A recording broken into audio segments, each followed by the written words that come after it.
Good evening students.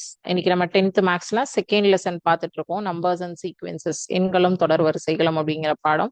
Last கிளாஸ்ல நம்ம பார்த்த ஒரு topic Euclid's division lemma method அப்படின்னு சொல்லிட்டு. ஸோ அந்த யூக்ளிட்ஸ் டிவிஷன் லெம்மா மெத்தட் அப்படிங்கிறது வந்து நம்ம எதுக்காக பேசிக்கா வந்து ஏன் யூஸ் பண்றோம்னு தெரிஞ்சுக்கிட்டோம்னா, நம்மளுடைய நீள் வகுத்தல் முறை லாங் டிவிஷன் மெத்தடை வந்து கொஞ்சம் கட் ஷார்ட் பண்றதுக்காக கண்டுபிடிச்ச ஒரு தியரம் தான் Euclid's division lemma. So A is equal to BQ plus R lies between 0 to Q அப்படிங்கிறது நம்ம பார்த்தோம். ஸோ அதே மாதிரி வந்து பார்த்தீங்கன்னா ரிமைண்டர் வந்து 0 ஆகிற வரைக்கும் நம்ம அந்த ரிப்பீட்டடா அந்த வகுத்தல் வேலையை வந்து நம்ம அந்த ஃபார்முலால போட்டு ரிப்பீட்டடா பண்ணிட்டே வரும்போது லாஸ்டா ரிமைண்டர் எங்க 0 ஆகுதோ அந்த இடத்துல பியோட வேல்யூ என்ன இருக்கோ அதுதான் வந்து ஹெச்சிஎஃப். நீங்க 2 நம்பரோ 3 நம்பரோ எவ்வளோ பெரிய நம்பர்ஸ் எடுத்தாலும் நீங்க ஈஸியா வந்து ஹெச்சிஎஃப், இப்ப நம்ம வந்து ஹெச்சிஎஃப் வந்து ரொம்ப பெரிய நம்பர் எடுத்தோம்னா எல் டிவிஷன்ல போட்டு கண்டுபிடிக்கிறது ரொம்ப கஷ்டம். ஸோ அதுக்காக தான் வந்து இந்த ஃபார்முலா யூஸ் பண்ணி நம்ம கண்டுபிடிச்சோம். ஸோ அது வந்து லாஸ்ட் கிளாஸ்ல 6வது கணக்கு வரைக்கும் நீங்க பார்த்துருந்தீங்க. நான் ஹோம்ஒர்க் 6th சம்ல கொடுத்துருந்தேன், அதுவும் ஒர்க் அவுட் பண்ணியிருப்பீங்க நான் நம்புறேன். ஸோ ஏதாவது டவுட்ஸ் இருந்தா கூட இப்ப நீங்க கேட்கலாம். ஓகேவா? சரி, இப்போ 2வது எக்ஸசைஸ்க்கான டாபிக் என்னன்னு பாத்தீங்கன்னா fundamental theorem of arithmetic. Fundamental theorem of arithmetic அப்படின்னா ஒரு ஒரு சின்ன ஸ்டோரி நான் உங்களுக்கு சொல்றேன். இந்த இதுக்குள்ள போறது பாடத்துக்குள்ள வந்து நம்ம ஃபுல்லா என்டர் ஆகிறதுக்கு முன்னாடி ஒரு குட்டி கதை. நான் என்ன இது எதுக்குன்னா அடிப்படை எண்ணியல் தேற்றம்னு சொல்லுவோம். நமக்கு எல்லாருக்குமே தெரியும் பிரைம் நம்பர்னா என்ன, காம்போசிட் நம்பர்னா என்னன்னா பகு எண்கள் பகா எண்கள் அப்படின்னு சொல்லுவோம். Prime number, composite number. So prime நம்பர்னா என்ன எல்லாருக்கும் தெரியும் இல்லையா? ஜஸ்ட் ஒரு டெஃபினிஷன் மட்டும் சொல்லுங்க. இதெல்லாமே நம்ம சின்ன கிளாஸ்ல படிச்சுட்டு வந்ததுதான். பகா எண்கள் அப்படிங்கிறது தான் பிரைம் நம்பர்னு சொல்லுவோம். ஸோ பிரைம் நம்பர் அப்படின்னா என்னது? பகா எண் தான் பிரைம் நம்பர். ஏன்னா அந்த பகா எண் பகு எண்ணை வச்சுதான் இந்த ஃபண்டமெண்டல் தீரமே வந்து ஒர்க் அவுட் பண்ண போறோம். பகா எண் அப்படின்னா பிரைம் நம்பர், பகு எண் அப்படின்னா composite number. So prime number அப்படின்னா என்ன அப்படின்னு பாத்தீங்கன்னா ஒன்னும் அந்த 1 மற்றும் அந்த நம்பர், ஸோ த பர்டிகுலர் நம்பரால மட்டுமே டிவைட் ஆகக்கூடிய ஒரு நம்பரை தான் பிரைம் நம்பர் அப்படின்னு சொல்லுவோம். ஸோ வேற எந்த ஒரு நம்பராலையுமே அது வந்து முழுமையா வந்து வகுக்க முடியாது. ஸோ அதுக்கு எக்ஸாம்பிள் வந்து 2, 3, 5, 7 எல்லாம் பாத்தீங்கன்னா 1ஆலையும் 7ஆலையும் மட்டும்தான் வகுக்க முடியும். வேற எந்த டேபிள்ஸ்லயுமே 7, 11, 13 எதுலையுமே வந்து நம்மளால வகுக்கவே முடியாது. 19 இதெல்லாம் 17, 19 and so on N numbers போயிட்டே இருக்கும். ஸோ இந்த நம்பர் எல்லாமே பாத்தீங்கன்னா நம்பர் 1ஆல டிவைட் பண்ண முடியும், தட் சேம் நம்பரால டிவைட் பண்ண முடியும். ஸோ இந்த பிரைம் நம்பர்ஸ்க்கு வந்து ஃபேக்டர்ஸ் பாத்தீங்கன்னா 2 ஃபேக்டர் தான் இருக்கும். ஒன்னு நம்பர் 1, இன்னொன்னு வந்து அதே சேம் நம்பர். பிரைம் நம்பருக்கு என்ன ஃபேக்டர்ஸ் இருக்கும், காரணிகள்? இந்த பர்டிகுலர் நம்பரும் 1 அப்படிங்கிற நம்பரும், 2 நம்பர் தான் வந்து பிரைம் நம்பருக்கு ஃபேக்டர்ஸ் இருக்க முடியும். பகா எண்கள். ஓகேவா? இதே பகு எண்கள் அப்படின்னா காம்போசிட் நம்பர் அப்படின்னு சொல்லுவோம். இங்கிலீஷ்ல என்ன சொல்லுவோம்? Composite number. ஸோ காம்போசிட் நம்பருக்கு பாத்தீங்கன்னா 1 அப்புறம் அதே சேம் நம்பர், அது இல்லாம வேற மல்டிபிள் நம்பர்ஸாலையும் அதனால வந்து முழுமையாக வகுப்பட முடியும். அததான் என்ன சொல்றோம்? காம்போசிட் நம்பர் அப்படின்னு சொல்றோம். பகு எண்கள். கரெக்டா? இந்த டெஃபினிஷன் உங்களுக்கு எந்த சந்தேகமும் இல்லைன்னா இதை பேஸ் பண்ணி தான் இப்ப இந்த எக்ஸசைஸே போக போறோம். அதுக்கு எக்ஸாம்பிள் 4, 4 பாத்தீங்கன்னா 1ஆம் வாய்ப்பாடால வகுப்படும். 4ஆம் வாய்ப்பாடு 2ஆம் வாய்ப்பாடுல 2 டைம்ஸ் 4. இப்ப 6 வந்து 2 table, 3 table, 1 table, 6 table. So இந்த எல்லா டேபிள்லயுமே இந்த 6 வகுப்படும். அடுத்தது 8. சும்மா எக்ஸாம்பிளுக்கு தான் நான் கொடுக்குறேன். n நம்பர்ஸ் இருக்கு. 10, 12. ஸோ இப்ப 8 எடுத்துக்கிட்டீங்கன்னா 1 டேபிள், 2 டேபிள், 4 டேபிள், 8 டேபிள். கரெக்டா? ஸோ அந்த மாதிரி வந்து இதுக்கு மல்டிபிள் ஃபேக்டர்ஸ் இருக்கும். கரெக்டா? பகு எண்களுக்கு வந்து காம்போசிட் நம்பருக்கு வந்து ஃபேக்டர்ஸ் வந்து மல்டிபிள் ஃபேக்டர்ஸ் இருக்கும். 2க்கும் மேற்பட்ட காரணிகள் இருக்கும். அத வந்து 1 அந்த நம்பர் வேற நம்பராலையும் வகுப்படும். இதுதான் வந்து பகு எண்கள்னு சொல்றோம். சோ இந்த ஃபண்டமெண்டல் தியரம் ஆஃப் அரித்மெட்டிக் இதுல வந்து பாத்தீங்கன்னா ஒரு பேசிக்கா வந்து என்ன சொல்லியிருக்காங்கன்னா ஒரு நம்பரை நம்ம காரணிகளா பல்வேறு காரணிகளா பிரிக்கிறோம். எந்த நம்பரை? பகு எண். சரியா? பகு எண் மற்றும் பகா எண் அதனுடைய பெருக்கல் பலனை வந்து நம்ம வந்து இந்த எண்ணியல் தேற்றம் ஃபண்டமெண்டல் தியரம் ஆஃப் அரித்தமேட்டிக் அப்படிங்கிறது இந்த எண்ணியல் தேற்றத்தின் மூலமா நம்ம வந்து நம்ம 6th ஸ்டாண்டர்ட் 7th ஸ்டாண்டர்ட்ல இருந்து பார்த்துட்டு இருக்கோம். நம்மளுடைய இந்த ட்ரீ மெத்தட் போடுவோம் தெரியுமா? ஒரு நம்பர். ஸோ இப்போ 12ன்னு ஒரு நம்பர் எடுத்துக்கிறீங்க அப்படின்னா 2 இன்டூ 6 12, திருப்பியும் 2 இன்டூ 3 6, திருப்பியும் 3 இன்டூ 2 6, அப்புறம் வந்து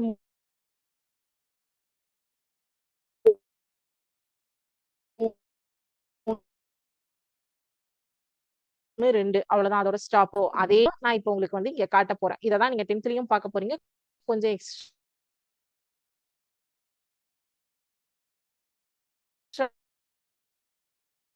நம்ம வந்து நிறைய நம்பர்ஸ் இருக்கும். ஒரு நம்பர்ஸ்க்கும் வந்து ஒரு டிஎன்ஏ கோடு இருக்கு அப்படின்னு நீங்க வந்து ஒரு இமேஜின் பண்ணிக்கோங்க. சோ பகு எண்கள் எல்லாமே பகா எண்களை வந்து ஒன்னோட ஒண்ணு பெருக்கிறதுனாலதான் உருவாகுது. பகு எண்கள் எல்லாமே எப்படி உருவாகுது? பகா எண்களை ஒன்னோட ஒண்ண பெருக்கிறதுனாலதான் உருவாகுது. Every composite number is built by multiplying the prime numbers. கரெக்டா? சோ ரெண்டு வெவ்வேறு நம்பருக்கு ஒரே மாதிரியான டிஎன்ஏ இருக்க முடியாது. கரெக்டா? எல்லாமே யூனிக்கா தான் இருக்கும். நம்பர்ஸ் எல்லாமே வந்து இப்போ உங்களுடைய ஃபார் எக்ஸாம்பிள் ஏடிஎம் கார்டு வச்சுக்கோங்க. 4 டிஜிட் பின் நம்பர் வச்சுக்கிறீங்க. யூனிக்கா உங்களோட ஏடிஎம் கார்டுக்கு உங்களுக்கு யூனிக்கா தானே இருக்கும்.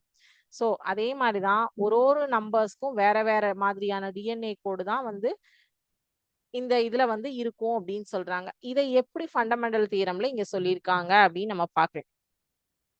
ஃபர்ஸ்ட் நான் ஒரு சிமுலேட்டர் காமிச்சிடுறேன். அப்புறம் நான் இதை எக்ஸ்பிளைன் பண்றேன் டாபிக் அனிமேஷன்ல. ஓகேவா? சரி, இப்ப இங்க பாத்தீங்கன்னா 120ன்னு ஒரு நம்பர். கரெக்டா? 120. இப்ப இந்த 120 வந்து எப்படி வந்து பிரிக்கலாம்? 2 இன்டூ 2 4, 4 இன்டூ 2 8, 8 இன்டூ 3 24, 24 இன்டூ 5 120 இப்படி வந்து பிரிச்சிருக்காங்க. சோ இந்த 120யோட ஃபேக்டர்ஸ் காரணிகள் வந்து என்னென்ன அப்படிங்கிறது தான் 2 இன்டூ 2 இன்டூ 2 இன்டூ 3 இன்டூ 5. இது இதனுடைய காரணிகள். கரெக்டா? சோ ஒரு நம்பரை வந்து நம்ம எப்படி பிரிச்சாலும் கடைசியா கிடைக்கக்கூடிய பகா எண் வந்து மாறாது. இது வந்து அதனுடைய அந்த கூட்டு நம்பரோட ஒரு தனித்துவமான டிஎன்ஏ காரணின்னு சொல்றாங்க. வேற ஒரு நம்பர் 495. சோ இந்த நம்பர் இதுக்கு மேல ஸ்பிளிட் பண்ண முடியாது. இந்த 11 இதுக்கு மேல ஸ்பிளிட் பண்ண முடியாது. சோ என்ன ஆகுது? நம்ம அது வந்து ஒரு யூனிக் நம்பரா நின்றுது. இங்க பாருங்க 13 இதுக்கு மேல பிரிக்க முடியாது. திருப்பி இந்த 120க்கு வாங்க. இந்த 5 நம்மளால இதுக்கு மேல பிரிக்க முடியுமா?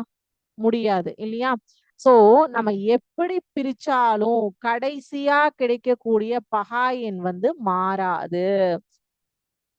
Final building blocks are unique.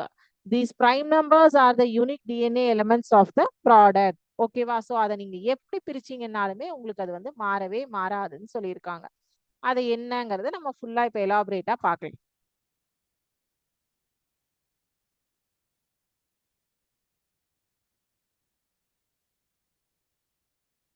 So இப்ப இந்த இடத்துல வந்து பாத்தீங்க அப்படின்னா நான் ஒரு நம்பர் எடுத்திருக்கேன். 60 அப்படின்னு ஒரு நம்பர் எடுத்திருக்கேன். 60 வேண்டாம், 57ன்னு கூட எடுத்துக்கலாம். 57 அப்படின்னு சொல்லிட்டு ஒரு நம்பர் நான் எடுத்திருக்கேன். இந்த 57 நான் வந்து ஃபேக்டரைஸ் பண்றேன். சரியா? 3 இன்டூ 19 மட்டும்தான் வந்து என்னால பிரிக்க முடியும். சரியா? அதுக்கு மேல என்னால 57 பிரிக்க முடியாது. இது நான் வந்து உங்களுக்கு வந்து இந்த மாதிரியான நம்பர்ஸும் வந்தா எப்படி 2 காரணிகள் மட்டும்தான் கிடைக்குதா? இப்ப 62 வந்து பிரிக்கிறேன் பாருங்க. 2 இன்டூ 31. இதே 64 பிரிக்கிறேன் பாருங்க. இது பாருங்க எவ்வளவு நம்பர்ஸ் வருது பாருங்க. சோ அனைத்து பகா காரணிகளும் கிடைத்து விட்டன. Reminder is 1. All prime factors found. இதே 57க்கு எப்படி வந்தது?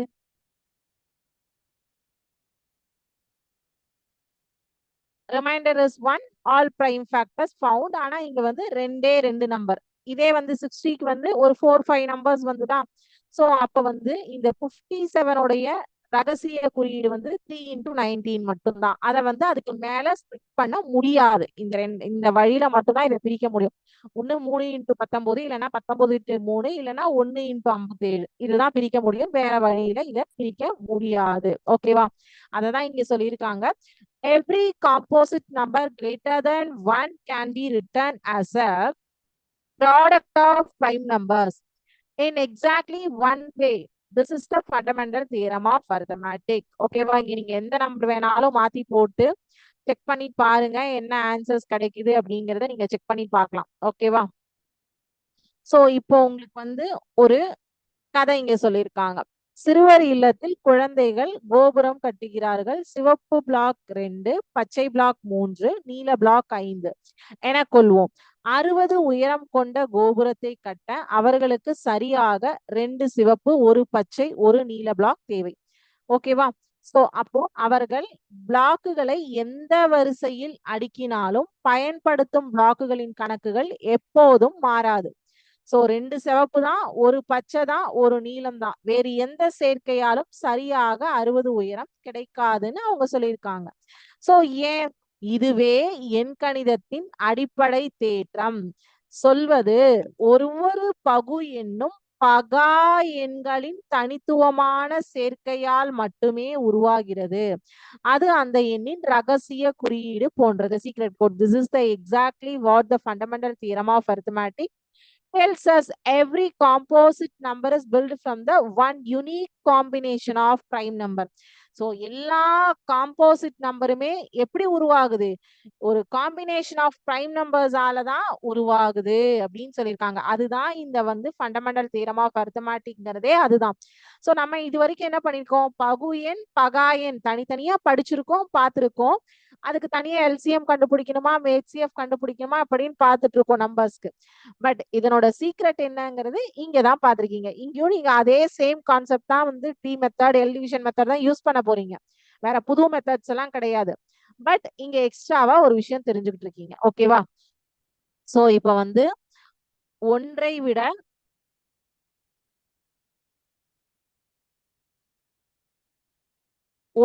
விட பெரிய ஒவ்வொரு பகு எண்ணையும் பகா எண்களின் பெருக்கல் பலனாக எழுதலாம். Every composite number greater than 1 can be expressed as a product of prime number. So இப்ப வந்து பகா எண்கள் அனைத்து எண்களுக்கும் பேஸ் பில்டிங் பிளாக்னு சொல்லுவோம். காரணிகளின் வரிசை மாறினாலும் பயன்படுத்தும் பகா எண்களும் அவற்றின் அடுக்குகளும் மாறாது. நீங்க 12 2 × 2 × 3ன்னு எழுதுங்க, 3 × 2 × 2ன்னு எழுதுங்க, இல்ல 2 × 3 × 2. நீங்க எப்படி வரிசையை மாத்தினாலும் orders can change but factors stay the same. ஓகேவா?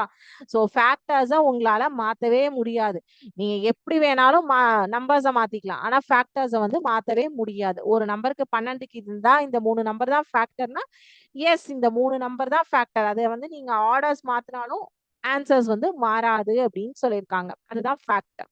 சோ இதை வச்சு நம்ம என்ன கண்டுபிடிப்போம்னா, நம்ம இப்ப புக்ல நம்ம லெசன்ல பார்க்க போட்டு ஹெச்சிஎஃப் அண்ட் எல்சிஎம் வந்து கண்டுபிடிப்போம். 2 நம்பர்ஸ் யூஸ் பண்ணி நார்மல் எல் டிவிஷன் மெத்தட்ல நம்ம வந்து ஹெச்சிஎஃப் அண்ட் எல்சிஎம் கண்டுபிடிப்போம். அந்த எல் டிவிஷன் மெத்தட் என்னன்னா, நான் வந்து உங்களுக்கு சொன்னேன் இல்லையா, tree method, M into n அப்படிங்கிற ட்ரீ மெத்தட் யூஸ் பண்ணி ஸ்பிளிட் பண்ணி கண்டுபிடிப்போம். ஓகேவா?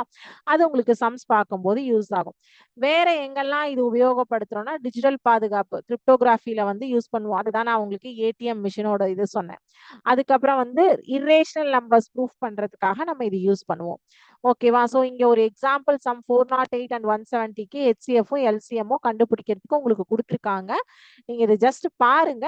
பட் நம்ம போர்ட்ல சம்ஸ் வந்து ஒர்க் அவுட் பண்ணி பார்க்கலாம். ஸோ அப்போ உங்களுக்கு கிளியராகவே தெரியும். வேற எங்கெல்லாம் நம்ம இதை யூஸ் பண்றோம்னா, நம்மளோட ஓடிபி, நம்மளோட ஏடிஎம், இது பேசிக்கா இது ஞாபகப்படுத்திங்கனாவே போதும். மீதி இருக்கிற இதெல்லாமே உங்களுக்கு நம்ம சம்ஸ்ல யூஸ் பண்ற விஷயங்கள் தான். ஓகேவா? இது வந்து உங்களுக்கு புக்ல இருக்கக்கூடிய சில கொஸ்டின்ஸ் வந்து கொடுத்துருக்கோம். 360 வந்து எப்படி வந்து நீங்க பகாக்காரணி முறையில பிரிப்பீங்க அப்படிங்கறது இங்க காமிச்சிருக்காங்க.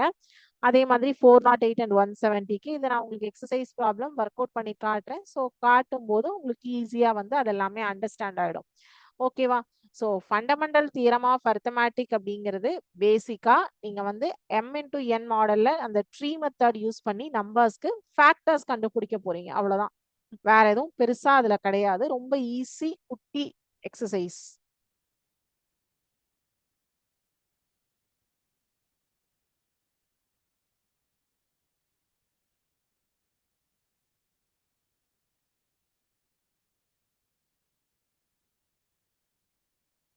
For what values of natural number n, 4 to the power n can end with the digit 6 அப்படின்னு சொல்லியிருக்காங்க.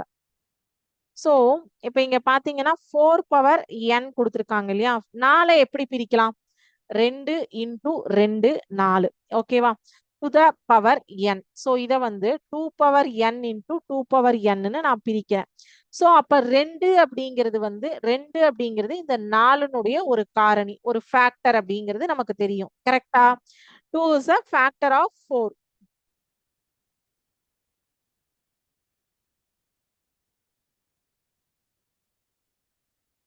2 தான் 2 தான் 4னுடைய ஒரு காரணிங்கிறதுல நமக்கு எந்த ஒரு சந்தேகமுமே கிடையாது. அப்போ 4 பவர் n வந்து always even. 4 and end with 4 and 6. ஓகேவா? சோ n is ஈவன் நம்பரா இருந்தது அப்படின்னா, n வந்து ஈவன் நம்பரா இருந்தது அப்படின்னா உங்களுடைய ஆன்சர் எண்ட்ஸ் வந்து எண்ட் ஆகிற டிஜிட் வந்து 4 ஆவோ அல்லது 6 ஆவோ தான் இருக்கும். பவர்ல வரக்கூடிய வேல்யூ ஈவன் நம்பரா இருந்தது அப்படின்னா அதனுடைய விடை வந்து 4 ஆர் 6 தான் இருக்கும். எக்ஸாம்பிள் பார்க்கலாமா? 4 ஸ்கொயர்டு 16. ஏன்னா உங்களுக்கு கொஸ்டின்ல என்ன கொடுத்திருக்காங்க? end the digit with 6 தானே கொடுத்திருக்காங்க. 4 to the power 4 போட்டீங்கன்னா 4 4 டைம்ஸ் மல்டிப்ளை பண்ணோம். அப்போ 16 into 16 256. 4 to the power 6 6 times multiply பண்ணணும். 4096. இப்போ இது ஈவன் நம்பர் போட்டீங்க. இதே ஆட் பவர் போடுறீங்க. ஓகேவா? 4 cube போட்டீங்கன்னா 64. 4ல முடியுதா? 4 to the power 5 1024. 5 டைம்ஸ் வந்து மல்டிப்ளை பண்ணும் 4. 4 to the power 7.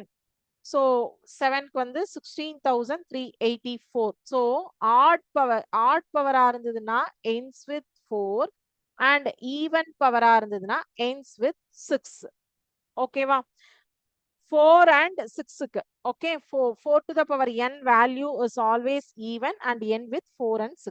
Okay, இதுதான் ஃபர்ஸ்ட் क्वेश्चन. இவ்வளவுதான் கேட்டிருக்காங்க உங்களுக்கு. ரெண்டாவது கேள்வி வந்து பாத்தீங்கன்னா நம்ம இந்த ட்ரீ மெத்தட் போயிடலாம். 13,824 is equal to 2 to the power a into 3 to the power b. Find a and b ன்னு சொல்லியிருக்காங்க. ஸோ இது கொஞ்சம் லெங்க்தியா போகும் அந்த ட்ரீ. அதனால கொஞ்சம் வந்து நோட் பண்ணிட்டே வாங்க. 13,824 2ன் அடுக்கு ஏதோ ஒண்ணு 3ன் அடுக்கு ஏதோ ஒரு நம்பர் வருது. ஸோ இது என்ன வருதுங்கிறத தான் நம்ம கண்டுபிடிக்கணும். அதுக்கு தான் வந்து பிரைம் ஃபேக்டரைசேஷன் போட போறோம். ஸோ பிரைம் ஃபேக்டரைசேஷன்ல வந்து இது 2 and 3ன்னு சொல்லிட்டாங்க இல்லையா?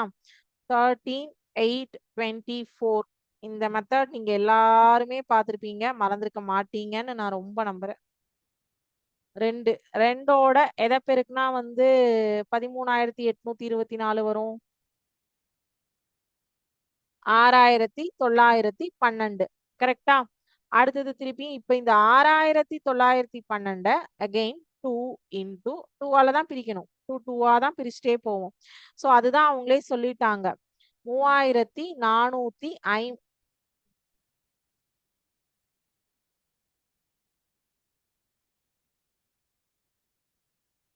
இதுதான் இந்த எக்ஸசைஸோட ஹைலைட். இதுவே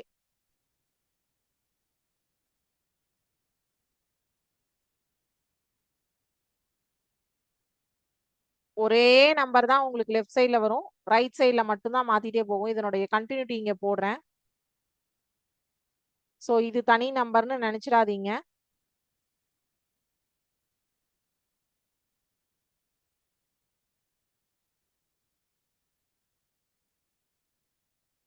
சோ எவ்வளோ 2 வருது அப்படின்னு கால்குலேட் பண்ணி பாருங்க.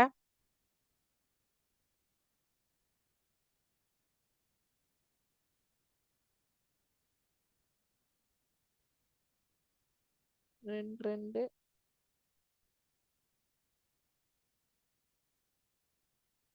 216 2 108 வரும். இதுக்கு மேல திருப்பியும் நான் இங்கே தான் கண்டினியூ பண்ணணும். ஸோ இப்போ இங்கே எவ்வளோ 2 இருக்கு? 3 4 7 இல்லையா? 2⁻7 வரைக்கும் நான் நோட் பண்ணி வச்சிடுறேன். திருப்பி இதை ஸ்ப்ளிட் பண்றேன். இன்னும் முடியல நமக்கு. இந்த நம்பருக்கு மேல இதை கண்டினியூ பண்ண முடியாதுன்னு வர வரைக்கும் நம்ம பிரிக்கணும் இல்லையா?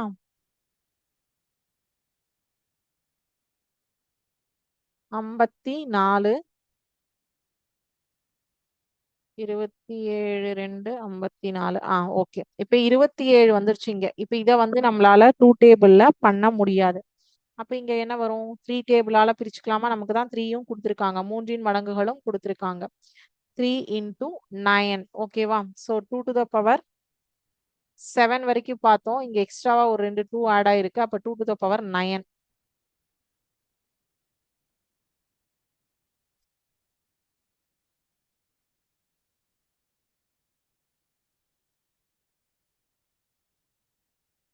ஸோ இதுக்கு மேல நம்மளால என்ன பண்ண முடியாது?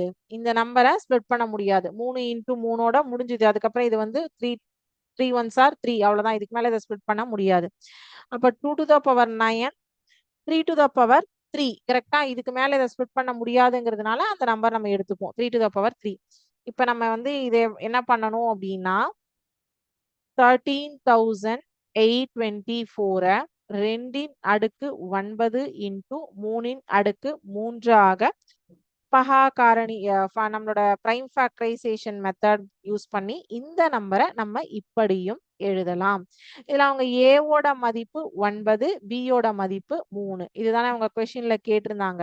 இந்த நம்பரை நீங்க வந்து பிரைம் ஃபேக்டரைசேஷன் மெத்தட்ல ஸ்ப்ளிட் பண்ணிட்டு ஏ அண்ட் பியோட வேல்யூ சொல்லுங்க. ஏவினுடைய மதிப்பு 9, பியினுடைய மதிப்பு 3 அப்படிங்கிறது தான் இந்த கொஸ்டின்கான ஆன்சர். இதுதான் நமக்கு கேட்டிருக்காங்க. ஸோ இது வந்து பாத்தீங்கன்னா ரொம்ப ஈஸி மெத்தடு. ஆனா வந்து உங்களுக்கு இது 5 மார்க் கொஸ்டின்ல வருது.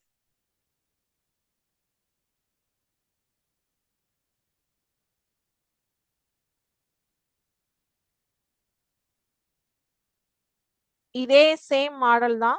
6வது கேள்வி 408 170 கொடுத்திருக்காங்க. ஃபண்டமெண்டல் தியரம் மேத்தமேட்டிக் யூஸ் பண்ணி எல்சிஎம் அண்ட் ஹெச்சிஎஃப் வந்து கால்குலேட் பண்றதுக்கு 6வது கேள்வி கொடுத்திருக்காங்க. 408 and 170. 408க்கு தனியா ஒரு ட்ரீ போடுங்க. 408க்கு ஒரு ட்ரீ போடுங்க தனியா. 170க்கு ஒரு ட்ரீ போடுங்க. சரியா? ரெண்டுக்கும் தனித்தனியா ஒரு ட்ரீ போட்டுட்டு காமன் பிரைம் ஃபேக்டர்ஸ் எது? அதுல லீஸ்ட் எக்ஸ்பனன்ட் வர்றதுதான் வந்துட்டு ஹெச்சிஎஃப் எடுத்துப்போம். கரெக்டா? எல்சிஎம் வந்து நம்ம எல்லாத்தையுமே எடுத்துப்போம். லீஸ்ட் எக்ஸ்போனண்டா வரதுதான் ஹெச்சிஎஃப் எடுத்துப்போம். கரெக்டா? சோ அதை மட்டும் எடுத்துக்கோங்க. அவ்வளவுதான். 408க்கும் 170க்கும் தனித்தனியா ட்ரீ மெத்தட் போடணும். ஓகேவா? அடுத்தது வந்து 3 நம்பருக்கு கேட்டிருக்காங்க 7வது கொஸ்டின்ல. அது குட்டி குட்டி நம்பர்ஸ் தான். 24 15 36. இது நீங்களே நார்மலா எல்சிஎம்ல வந்து ஒட்டுக்கா போட்டே சொல்லிடுவீங்க. ஆனா இங்க அப்படி சொல்லக்கூடாது. இதுக்கு ஒரு ட்ரீ போடுங்க, இதுக்கு ஒரு ட்ரீ போடுங்க, இதுக்கு ஒரு ட்ரீ போடுங்க. தனித்தனியா போட்டுட்டு பிரைம் ஃபேக்டர்ஸ் ஃபார் 24 15 36 போட்டுட்டு அதுல வந்து எல்சிஎம் வந்து எல்லாமே எடுத்துப்பீங்க. ஹெச்சிஎஃப் வந்து லீஸ்ட் எக்ஸ்போனன்ட் எடுத்துப்பீங்க. ஓகேவா? ஸோ 6 7 2 கணக்கு முடிஞ்சுது. 8வது கணக்கும் அதே கதை தான். அதுல 3 நம்பர் கொடுத்துருக்காங்க. 35 56 91 கொடுத்துருக்காங்க. ஸோ அதுவுமே வந்து நீங்க ட்ரீ போட்டு ஸ்ப்ளிட் பண்ணி 35க்கு என்ன 56க்கு என்ன 91க்கு என்ன போடுங்க. ஓகேவா? அப்புறம் வந்து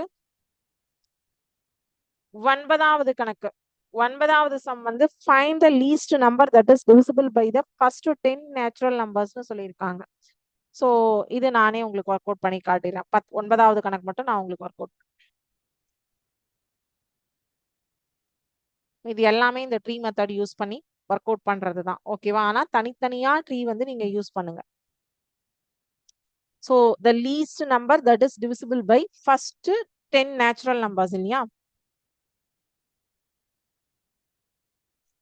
3 4 5 6 7 8 9 10. இதுல 10 நம்பர்ஸ் இருக்கா?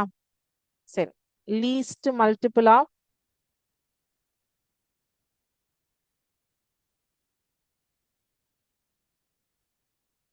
2 and 4 ஓட மல்டிபிள் ஃபேக்டர் இல்ல மல்டிபிள் 8.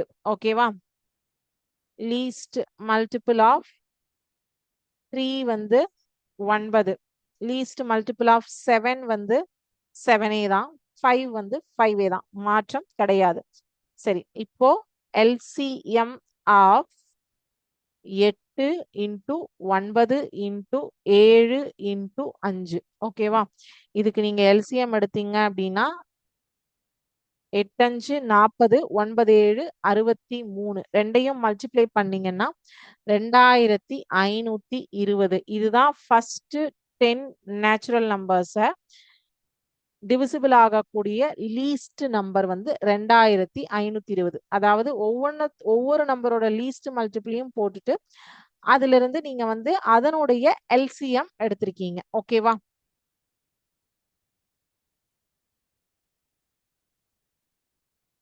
புரிஞ்சுதா? சோ இந்த எக்ஸசைஸ்ல இவ்வளவுதான் கொஸ்டின்ஸ்.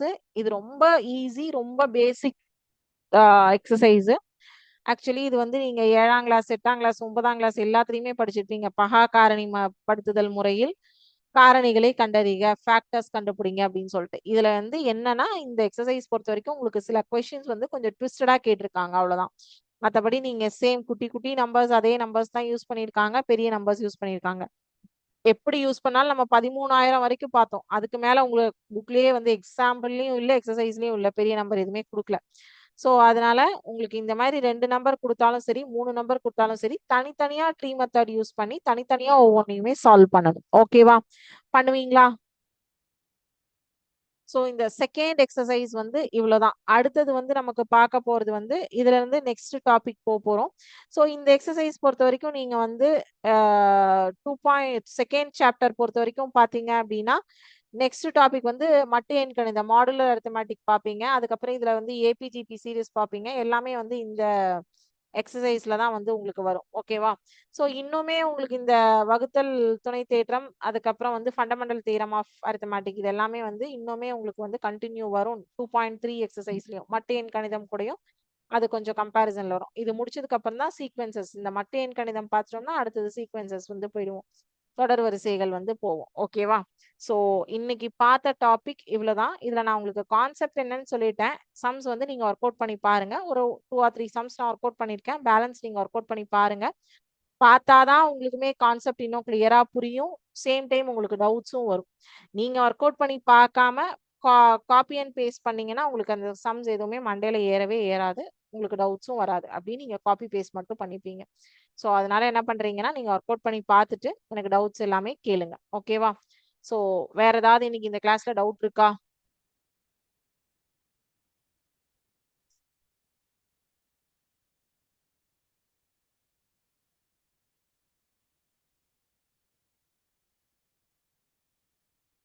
டவுட்ஸ் எதுவும் இல்லை அப்படின்னா நம்ம இதோட இன்னைக்கு கிளாஸ் கம்ப்ளீட் பண்ணிக்கலாம். Thank you students. வாழ்க பாரதம், வெல்க தமிழகம்.